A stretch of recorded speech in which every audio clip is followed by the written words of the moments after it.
Hi, this is Rick Brandenburg for Turf Bugs and Rock and Roll, and over the last couple years I've talked quite a bit about monitoring insects and understanding when's the maximum time to treat to get the highly efficient control that you want and really reduce your costs.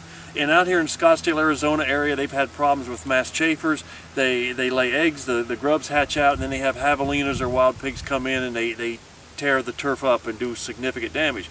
So many years ago, about 15 years ago, we used conventional light traps. We were able to monitor the flights, and we found on these golf courses that the flights almost always occurred late June, early July. We appropriately timed our treatments and we got excellent control.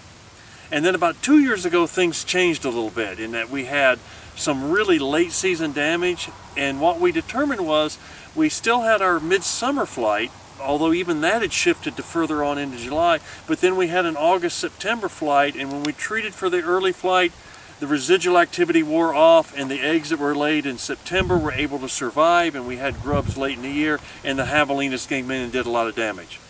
So what we were able to do, we were able to take these locations where we saw some poor control due to a later flight and use some enhanced traps where we could really more critically monitor the beetle flights.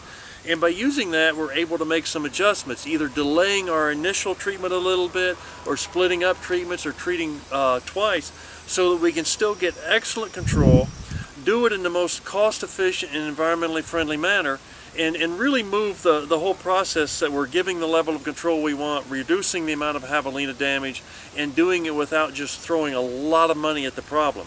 So it all gets back to one of the core principles that I teach all the time. You've really got to understand the biology of the insect, the timing, so you can use these products efficiently.